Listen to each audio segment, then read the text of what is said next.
7 homers and 31 RBIs. And then you got Mookie. Mookie's hitting 289. He's got 9 homers versus right-handed pitching. Okay? So, that's your Red Sox. Again, it comes down to the pitching staff for the Red Sox.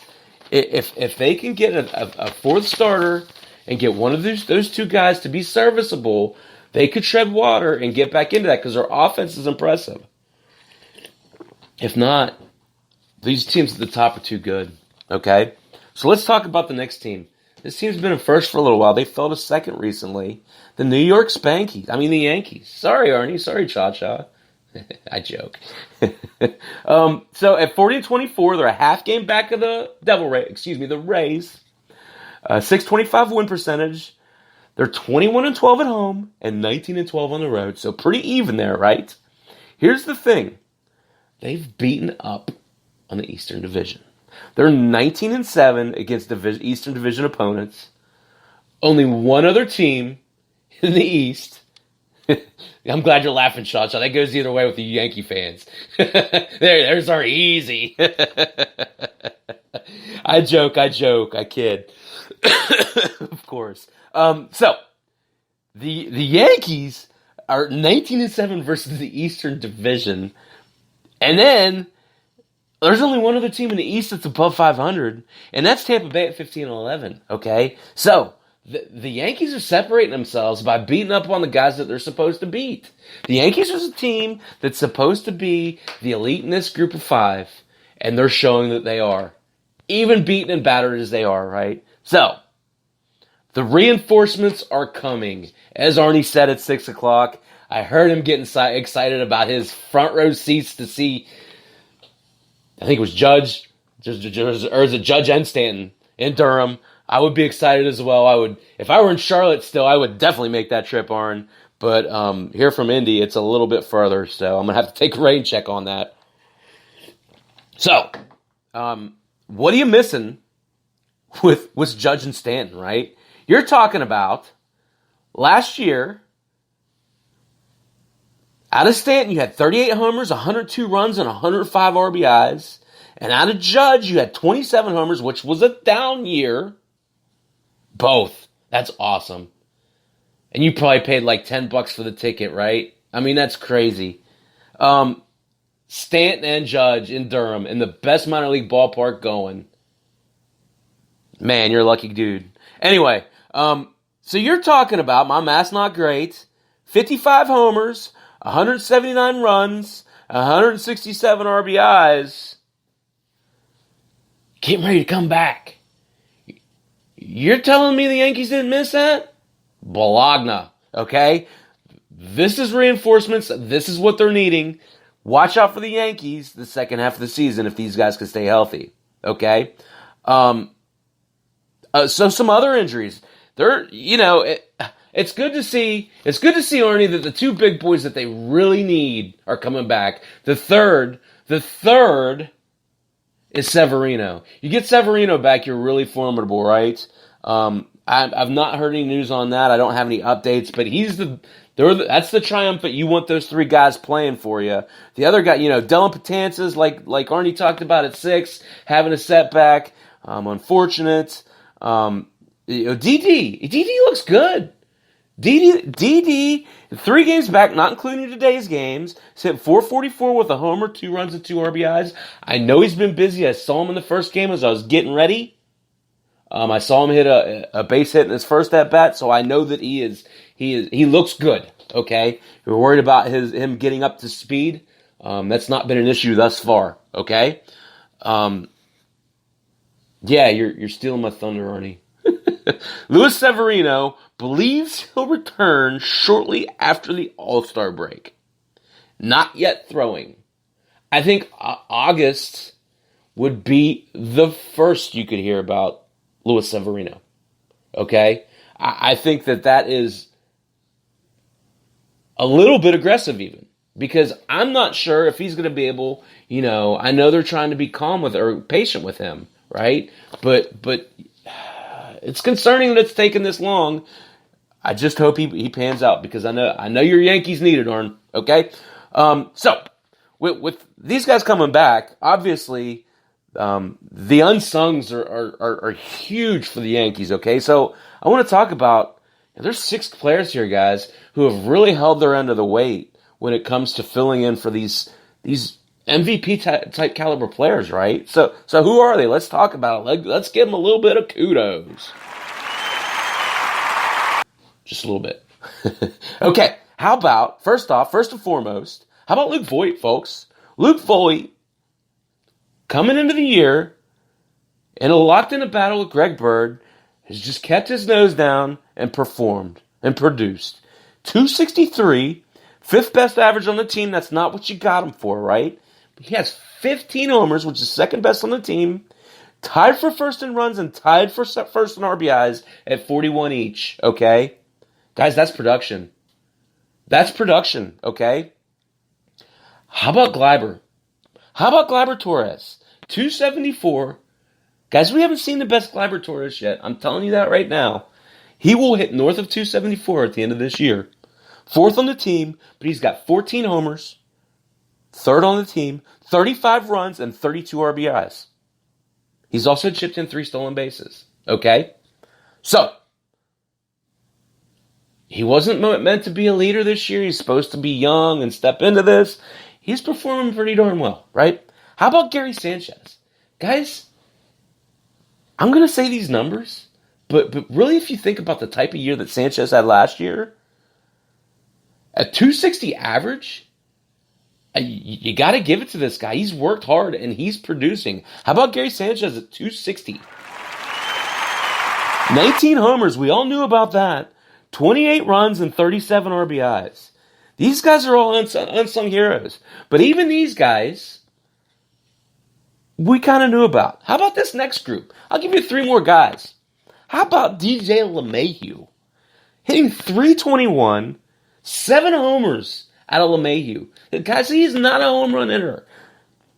But 41 RBIs. 41 RBIs. He's really stepped it up in a big way when we weren't really sure what we were going to get from him.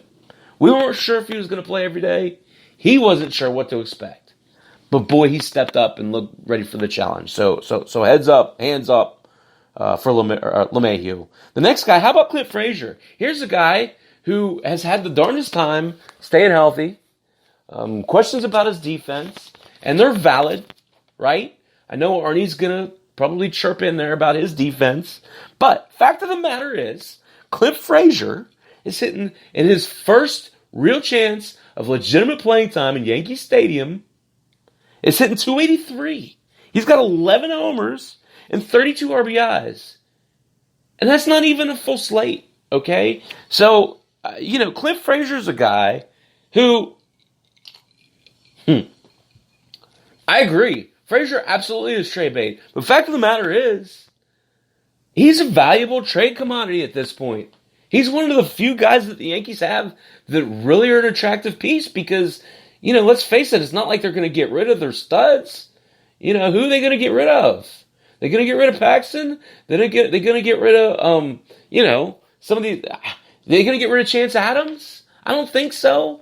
So, Frazier, they need him to perform. And he's done that.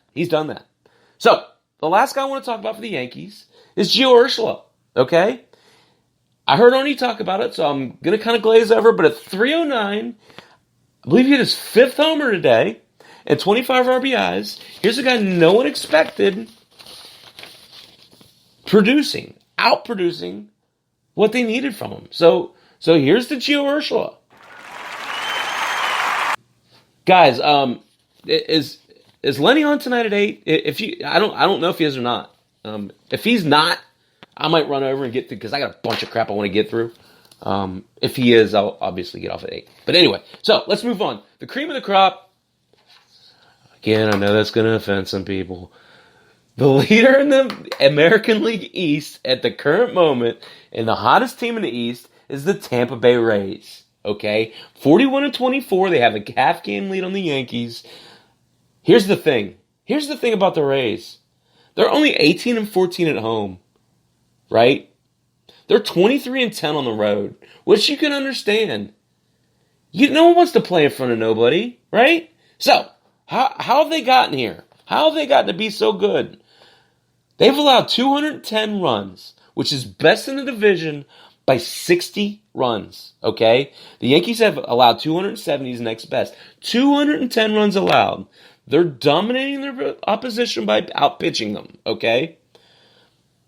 However, they've only played 5 games versus a Western Division opponent when everyone else in the league has played at least 11. So, we all know how those Western Division swings are. They take a toll on you. So be prepared that number could come down a little bit when they go out west, and they're going out west this week. But that said, Tampa Bay's having a great year. Their first team-wise, they're first in ERA with they have a team ERA of 2.92, folks. A team ERA of under 3. Their whip is 1.11, which is third in the majors. Their batting average is 262, which is third in the majors. And they've scored 310 runs, which is 17th. Now, they'll need to keep it up because the other 2 teams chasing them are really good. But this team has the talent to do it. So, who are the leaders? The leaders, how about Austin Meadows? He's leading the team with a 341 batting average. 12 homers puts him second on the team. 38 RBIs puts him second on the team. 32 runs puts him third on the team. And he's got 8 stolen bases, which is second on the team. Austin Meadows is having an MVP-type season, folks. He is their undisputed leader offensively, okay? Next, here's a guy everybody's kind of talking about. I've been on this guy all year. Another Rookie of the Year candidate. How about Brandon Lowe, folks? First off, let me pause and say, Brandon Lowe is only 71% owned in Yahoo. So go out and just make sure he's owned, because there's 29% of leagues that he's just sitting out there for someone to grab, okay? He's hitting 288 on the year, which is third on the team, 14 homers, which is first on the team, 43 runs first, 43 RBIs and 33 runs, which is second, okay? Brandon Lowe is quiet.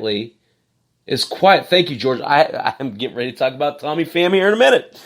So thank you. I'm going to lead into him in a bit. So the third guy, the leaders, and this is a guy who's only 53% owned. Guys, I don't know why he's only 53% owned, and I'll tell you, I'll be the first to admit it. I'm guilty of it as well. How about Avisail Garcia hitting 299 with 11 homers? This guy was an afterthought, right? With 11 homers, 28 RBIs, and 34 runs. Guys, he's got 6 stolen bases. Now, you might sleep with your wife. Sorry. For those of you who don't know, he caused mutiny in in Detroit when he was there because he slept with Miggy's wife. Neither here nor there. Not the best human being, but he's having a great year, right? So, how about the unsungs? I got 2 pitchers I want to talk about. I believe he was an All-Star 2 years ago, George. I believe he was. But, he's just always been one of those guys that doesn't get a whole lot of notoriety, right? So, how about our unsungs? Again, I talked about him earlier. Yonny Chirinos, with 7 wins, is second on the team. He's got 55 Ks, a 2.87 ERA, and he's fourth with a minimum of 40 innings pitched. Okay? He's got a 0.90 whip. Yonny Chirinos is the perfect pitcher to slot behind an ace. He's the perfect pitcher to slot behind. Preferably, so in my home league, I've got Paxton, which I don't want to talk about, but I also have Castillo.